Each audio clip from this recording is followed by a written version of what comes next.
Imagine, you are Dutch. In order to bring the sweet scent of the Netherlands to your Bendigo home, you grow tulips. Or maybe you don't. You do now. In your typically Dutch entrepreneurial wisdom, you think that growing tulips to sell in your own roadside nursery is the key to your future.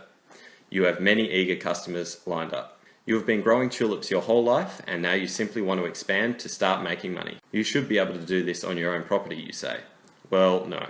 First, you have to get a planning permit. Because of this, you've become mega interested in planning in Victoria. Or not. Either way, buckle up. So, can you commercially grow tulips in your own backyard? You'll need to ask these guys, the town planners. They work at your local council. They will consider your idea and they will decide whether yes you can, no you can't, or yes but.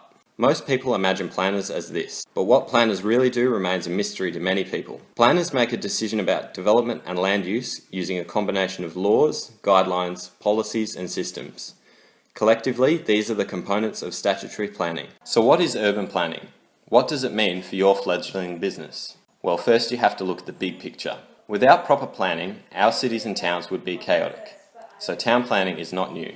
Cities have been planned ever since people decided they didn't like living next to smells and bad things. The Romans had a simple system for this. It was called a wall, and they had a simple system of enforcing this. They were called soldiers. Sadly for planners, we can't do this anymore, for as time has passed, planning has evolved with our government, cities, technology and lifestyle. Planning is now a profession. Yep, it's true. Most planners fall into one of three categories: strategic planners, statutory planners and urban designers. Put simply, strategic planners decide what happens, where, at a broad scale, and write the city plan. In Victoria, this is called the planning scheme. Urban designers place the roads, and the trees, and the public buildings, and the stuff. Statutory planners see that the planning scheme is implemented, and the rules around use and development are stuck to. They are the ones which decide what happens to your tulips. And here is an important distinction: use versus development. Use refers to doing something on a piece of land. Development occurs when you improve the site via construction. You, with your tulip proliferating plans, are seeking permission for a new use. You also need permission for a new development to build and operate your new greenhouse. In your residential zone, you require a permit for both of these things. Zones. Sound familiar? Right. In Victoria, there are two main tools for planners: zones and overlays. You want to use land for agricultural purposes in a residential area. How will the planners decide? Uses are controlled by zoning. Zones are applied to limit uses that can be undertaken in that zone. A parcel of land can only have one zone. Some land is set aside for people to live in. Other land is zoned for farming or industry or freeways or potentially any other purpose the government sees fit. Each zone categorises uses into three sections: uses for which no permit is required, uses for which a permit is required, and uses that are prohibited.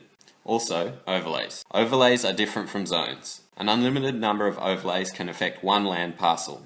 Overlays regulate development. An overlay will allow you to use existing structures for anything the zone allows. When you undertake development, such as building or earthworks, the overlay dictates what you may or may not do. Zones and overlays are the basis for planners' decision. You can view the Victorian planning scheme here with all the zones and overlays.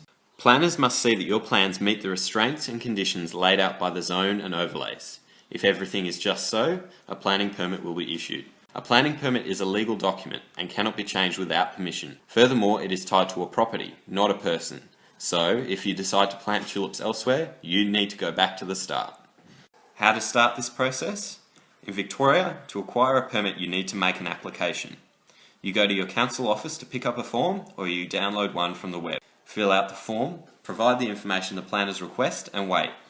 The planners will ask neighbours and nearby landholders and authorities if they have a problem with your proposal, and check the planning scheme before providing you with a response. The planner's response will be to either issue a planning permit with conditions, or refuse a planning permit.